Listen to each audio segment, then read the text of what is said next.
Hi, I'm Pastor Ken, and welcome to another installment of Diving Deeper Bible Study, where we are committed to understanding the deeper truth of God's Word and to live our lives in the light of that truth. Today we're going to be looking at 2 Samuel chapter 8, which is a summary of the victories and the conquests of King David. Now, once David had secured his borders, he began to expand the nation of Israel, and he began to conquer the nations around him. And that's what we see happening in this passage. If you'd like to use this video in your personal devotions or in a group setting, we have provided study questions in the comments below. You might find them helpful as you dive more deeply into the application of this lesson for our lives today.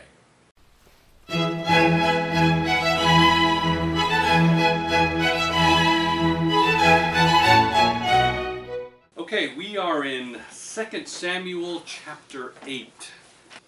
So, we're talking about the conquest of the land of Israel once David has kind of established himself in Jerusalem. He's brought the Ark of the Covenant up to Jerusalem, and now we're getting this chapter that sort of is it's not in a whole lot of detail, although there may be in some cases more detail than we had wished for, but it's a summary of all the different places that David has gone and some of the things that he has done as he's not only secured Israel, but then he begins to expand the borders beyond where Israel was and to subject the countries that are around him. So let's, before we start, there's a couple of things to think about this particular chapter, and as I said, what its application might be for us, because that's one of the things you kind of have to think about a little bit. I mean, why are we reading this? Is it just interesting history, or does it have anything to do with us? In some of the commentaries that I've read, there are actually two sort of ways to interpret it and understand this particular chapter as David pushes the borders beyond where Israel originally was, and now it's going to be much larger than it previously had been. And the two ways to understand that is that on the one hand, this is kind of exactly what Samuel was warning the people against when they first asked for a king.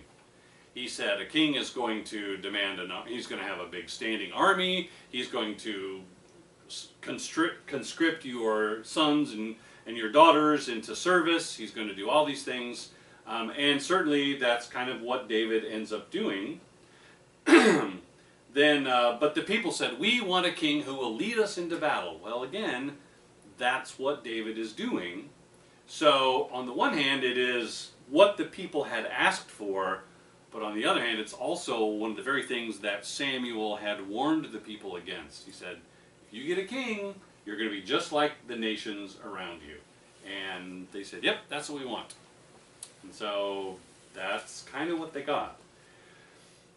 And so it's also interesting because we noticed when we looked last week at the way David responded to the Lord when the Lord said, I will establish you.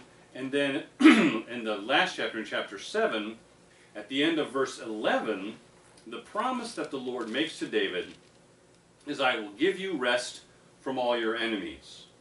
Well, okay, that's very well and good, but now David's going out and making more enemies. He is using the Lord to expand Israel's territory as opposed to just saying, okay, this is where the Lord has put us. So, on the one hand, many commentators look at that and say, you know, David's not doing a good thing here, or he's being a king that is more like the nations around him than a king like the Lord had promised, or a king like Samuel was looking for. So, on the one hand, some folks look at it as not a positive story. On the other hand, there are those who look at David's kingdom and say, what we have here is a foreshadowing, is a precursor of Christ's ultimate kingdom that he is going to put together. And they said, and one of the things that I found interesting in the folks as they describe it is that just like David had to subdue with violence some of the nations around him, or the nations who would not subject themselves to him, so also in Christ's kingdom there will ultimately come a day when Christ will have to subject the nations to a certain violence, that they'll have to say, the Lord will say, well, you're going to either bow or we're going to force you to. And there are a lot of people that are really uncomfortable with that. Particularly as you look at David and say, well, my goodness, you know, this is some of the ways in which he has forced himself upon some of these other nations are significantly violent. In fact, one of the issues is that in several points, David, throughout this chapter, we see that David, as he subdues some of these people, one of the things that, one of the phrases that is used, it says, for example, in verse 5, it says, David struck down 22,000 of people. That's a word that's used several times throughout this chapter. David struck down these people, he struck down those people. And so there is a measure of violence that's a part of this. So that's one consideration. Another consideration is that there is, over in verse 9, there's Tu, the king of Hamath, who, when he sees all of David's victories, comes to David and basically surrenders, or at least offers tribute, so that David then won't attack him and his city. And again, there are those who see within that kind of a prefiguring of the ultimate kingdom of Christ, when it says that every knee will bow and every tongue confess that Jesus Christ is Lord. All nations, all kings, all rulers, etc., etc. And some may have to be forced, but others may, when they see, you know, the writing on the wall, may voluntarily come. Although they weren't people of faith, they might voluntarily come and sort of bow the knee. So that, I think, is just about as wide a variety of interpretation as you can imagine. On the one hand, people see this as kind of not so good, but on the other hand, they see it not only as good, but also as prefiguring the kingdom of Christ. So as we go through this, kind of keep those two things in mind and see where do you see, for example, things that say, well, this doesn't sound like the kingdom of Christ, or you might say, well, this does sound like the kingdom of Christ. So it's kind of interesting and helpful to keep those things in our mind as we look through this. But regardless of which of those two positions you ultimately stand upon, there is one clear message that is repeated twice in this passage. It's repeated once in verse 6 and then again in verse 14. And that is, it's a complete sentence in English. The Lord gave David victory wherever he went. David goes to all these places. He subdues all these kings, these great armies, some with chariots and horses and all kinds of things. And yet, the narrator wants us to be clear that this is not David's doing, and it's not the army of Israel's doing, it's the Lord's doing. And as a result, one of the things that helps us understand is that regardless of how you feel about David, what we can say is that the Lord was with David throughout this whole conquest and all of the things that went along. So, as I said, there are different ways to understand it, but there's that one clear message that comes through regardless of how you look at it. Which really, I think, makes it a little difficult to hold on to the first of those 2 points, because if the Lord is with David, to say that David was not doing what the Lord wanted is kind of hard to maintain. So, Well, let's look at the verses and see kind of what happens. What you'll see is that there's a progression throughout the chapter of the different kingdoms, the different countries that are surrounding Israel that David comes against. Throughout all the first part of this book of 2 Samuel, throughout all of 1 Samuel, and throughout all of the book of Judges, one of, if not the most problematic nation that was harassing Israel is the Philistines. I mean, Gideon dealt with the Philistines, Samson dealt with the Philistines, Deborah dealt with the Philistines, Saul dealt with the Philistines, David earlier on already has been dealing with the Philistines. And then, so the first verse in this chapter says, in the course of time, David defeated the Philistines and subdued them. He took Metheg Ammah from the control of the Philistines. And then, as we go through the chapters from here on out, we don't hear very much about the Philistines anymore. So it's like when David subdued them, he subdued them completely. And they're no longer really a threat to the nation of Israel. And so that one little verse carries quite a bit of weight and says a pretty significant thing that David has done. So then we go to verse 2, and David's off again, only now he's fighting a different nation. He's fighting a nation, in some ways, at the opposite side of where he was. If you can look on this map, you can kind of see where some of these other nations are. See, the Philistines are over on this side, whereas now David is going after the Moabites, and Moab is over here on this side. So he's going across the Dead Sea, and he's going into a whole different area. So David is moving from, he's defeated his enemies on the west, and now he's headed for the enemies on the east. So it says that he defeated the Moabites, and if you read verses 2 and 3, this is pretty graphic and pretty gruesome, because apparently he made them lie down, and it just says them, but we're assuming these are only the combatants, this is only the army. Lay down on the ground and measure them off with a length of cord, and every 2 lengths of them were put to death, and the 3rd length was allowed to live. That's pretty brutal. Basically, he reduced their army by 2/3, and then required them to pay tribute to Israel. So again, that's pretty brutal, and it's a little bit confusing as to why David would act in such a way toward the Moabites, because just what we've kind of been covering in the Old Testament up to this point, we know, for example, that his great-grandmother was a Moabite. Ruth is typically referred to, and several times referred to throughout the book of Ruth, as a Moabitess. So she's clearly from Moab. So David has Moabite blood in him, and yet he is brutal against them. The other thing is that in 1 Samuel chapter 22, when Saul is coming against David, and David flees for his life, and he also fears for the life of his family, thinking, well, maybe Saul will come after my family.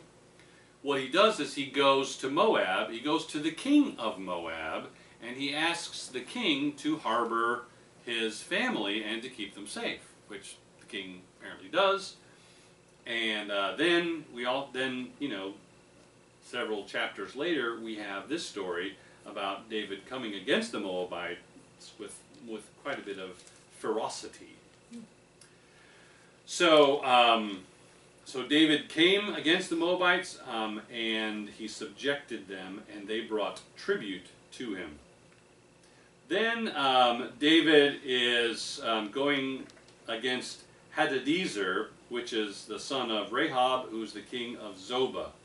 Now this is a little bit, if you're kind of looking at on your maps, this is a little bit farther up in this area up here.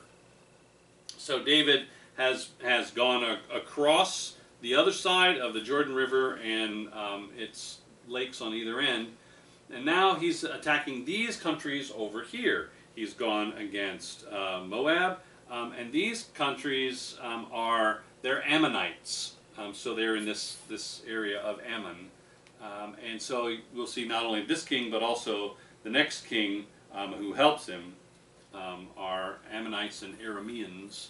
So so David is kind of continuing to push his kingdom, or at least his influence, farther east and farther north. So David fought Hadadezer, and so it says that David captured 1,000 of his chariots and 7,000 charioteers and 20,000 foot soldiers. So that was a pretty formidable army that David came against, and it was pretty significant. But then it says in the end of verse 4, it says that he hamstrung all but 100 of the chariot horses. Now, to those of us who tend to love animals and what have you, we just immediately balk at that. Oh no, he did that. How could he do such a thing? Well, there's a couple of things I want to notice about this. In the first place, you have to remember that chariots and the horses that drew them were significant weapons of warfare. They were the tanks, if you will, of the ancient times. They were able to move quickly. They were able to overtake foot soldiers. They were able to. They were so powerful. Though, just even coming against a single horse coming running at you, any foot soldier is going to jump out of the way. But if you've got a chariot with multiple horses, perhaps, and big armored and all kinds of things, so it's pretty significant for David to want to limit their usefulness to this other army. The other thing is that although, this is just out of curiosity, how many of you have something other than hamstrung at the end of verse 4? The Hebrew word there is a word that at its root means to pluck up or pluck out. And so that's why it's probably translated hamstrung, because what do you pluck to disable a horse but a hamstring? However, that same root is used not in Hebrew but in Arabic, which is a related language, to mean castrate. So what it could mean is that they castrated these horses so that they could not produce any more of them. So then in verse 5, the Arameans of Damascus came to help Hadadezer. So here we are looking once again at the map. Damascus is way up here. And so these guys have come down to help Hadadezer. And so not only is David fighting them, but now he's fighting them as well. And he defeats them in addition to the ones that he was fighting before. So it says in verse 5, David struck down 22,000 of them. So he is just having this, run of fierceness, and he is defeating these armies just amazingly at the numbers that he's fighting. He defeated the army of Hadadezer, which was 20,000. This other Aramean army was 22,000.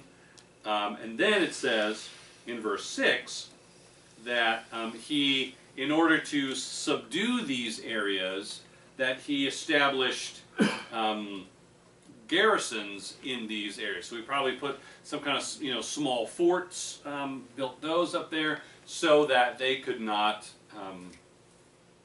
then sort of put their armies back together and then try and attack him again.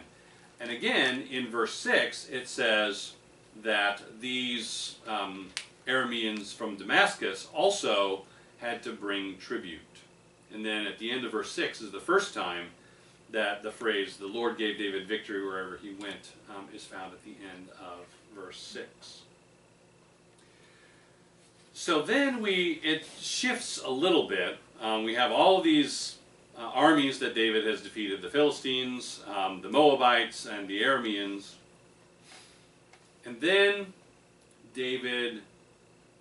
we have a little bit of information about what David does with the tribute that has been brought to him. Because it does say, the end of verse 6, the Lord gave David victory. Well, if that's the case, kind of the flip side is, well, what did David do for the Lord? And so we get a little sense of that. It says David took, in verse 7, gold shields that had belonged to the officers of Hadadezer and brought them to Jerusalem. And from other towns, he brought a great quantity of bronze.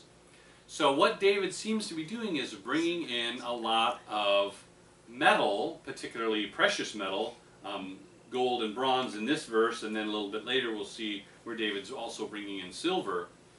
And what could David possibly want with all of this precious metal? Well, what he's doing is stockpiling.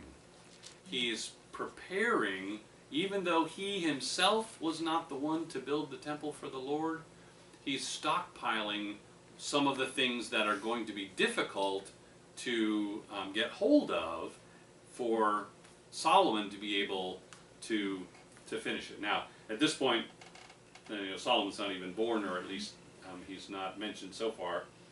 So David doesn't know who the person is who's going to build the temple, but he knows that he wants it to be big, he wants it to be glorious, he wants it to, gold-lined walls and bronze this and all the kinds of things like they do. And so in order to do that, he's collecting all of this metal. We've also seen previously where one of the kings from the north is bringing down cedars of Lebanon, all these kind of marvelous building materials. So David's amassing all of these building materials, and we'll see a little bit more about that in just a minute.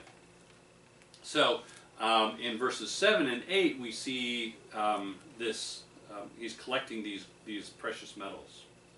Then in verse 9 we have this interesting character, Tu, or Toi, as it's sometimes spelled, the king of Hamath. And he was already at war with Hadadezer. So this is a case of your enemy is my enemy, we can be friends, kind of a thing. So so he actually sends his son, and when the king sends his son, it's sort of an honor for the place that he's sending him to, because he's the emissary. And so he sends his son to David to congratulate on him in his battle, and he brings with him articles of silver and gold and bronze. So here's more of these precious metals that are being brought to David in tribute. So whether it was kind of a, they're going to bring David tribute so that David doesn't have to attack them, or whether it's just kind of a general, just kind of bringing it to David, we don't really know. But it certainly is that David has the respect and very clearly the attention of all the nations that are surrounding him. In verse 11, we get a feel for what it is that David is doing with all of this tribute that he is receiving. It's not all going in his pocket, and it's not all going to other things, but what we are seeing is that in verse 11 it says he dedicated these articles to the Lord, and then it says also that he has done this previously with silver and gold from all the other nations that he has subdued. So David is bringing all this gold in, and this is why I said that what he's kind of doing is stockpiling this against the day that he'll be, or that someone will be building the temple and will be needing all of this gold and silver and bronze. And so then the list in verse 12 is of all the nations that he has subdued, and that's Edom and Moab, the Ammonites, the Philistines, and the Amalekites. And again, if you look all around, you have Edom and Moab, the Amalekites, and all the way up to Damascus, and of course the Philistines over on this side. So David is pushing his influence and his power even beyond the traditional areas or the traditional borders of Israel. So that's a little bit of a kind of a summary of what's going on. And then what we see is that finally, even though it's set up in verse 12 that David had defeated Edom, then in in verse 12.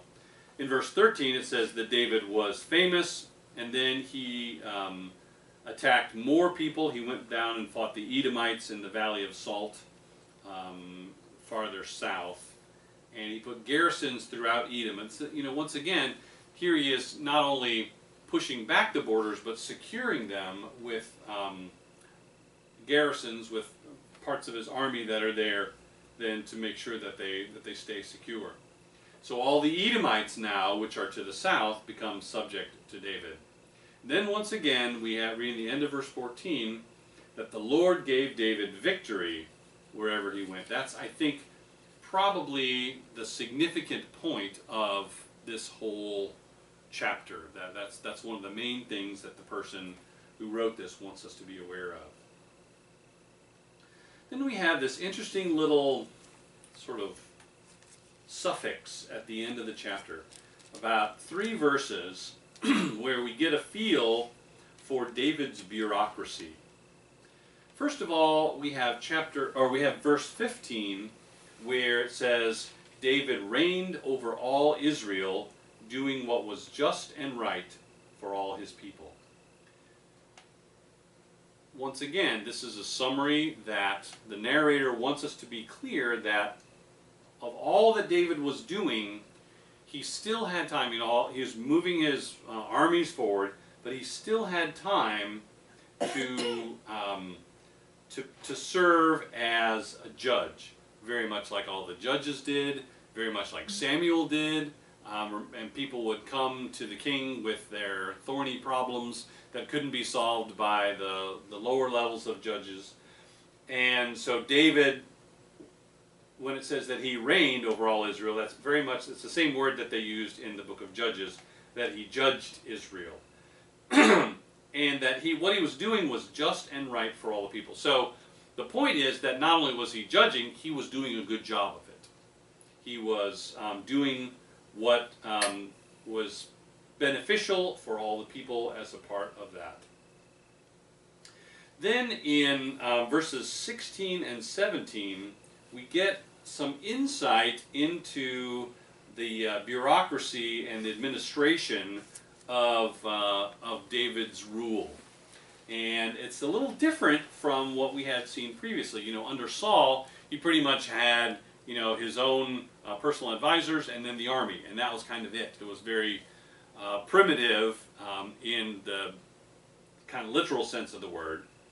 But David has his bureaucracy kind of split up a little bit, and you can see at least 3 different agencies, if you want to call them that are part of his bureaucracy. First of all, there's the military, and with all this going on, that's going to be one of the most significant ones.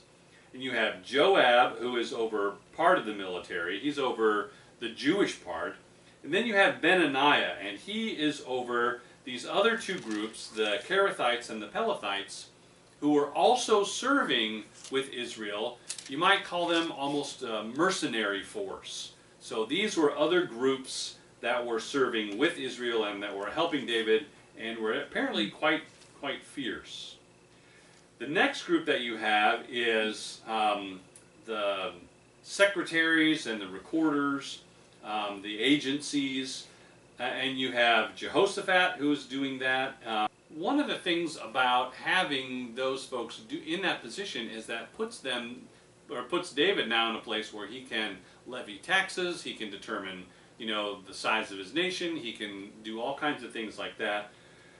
So it's getting much more like a more traditional nation. So that harks back to the whole question of the people of Israel saying, well, we want to be like the other nations. And so the bureaucracy that David is setting up is very much like that.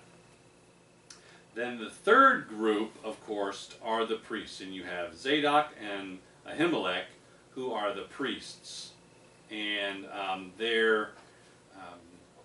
that's sort of the religious side of things. And so David has the military, he has the sort of general bureaucracy, and then he has the religious part. So those three things all put together really sort of oversee all the public life of the people of Israel. So David has organized himself and his kingdom to where all of these things are kind of covered and everything is taken care of. And then at the very end of verse 18 it says David's sons were royal advisors. So David's including some of his own sons as a part of that, and we'll see that has its pros and cons in a little while. So this is kind of what David's doing.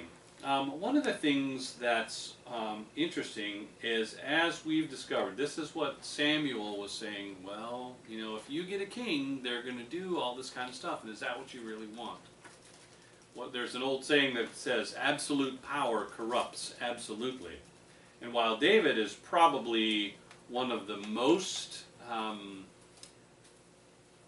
who's probably the most safe from corruption because he's a person who followed God, what we'll see shortly in just a couple of chapters is that David himself becomes corrupt when he does that which is unfair and unjust against another person, only in order to so that he himself could benefit from it. And that's, of course, the story of Bathsheba.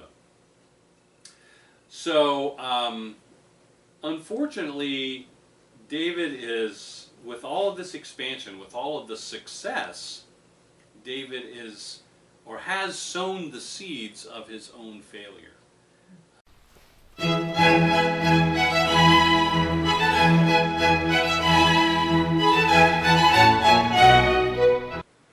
I hope you've enjoyed this episode of Diving Deeper Bible Study. If you have, hit the like button and subscribe so that you'll be notified when new studies become available. And thank you for supporting this good, solid study of God's Word. And it's our prayer that each of you has a truly blessed day.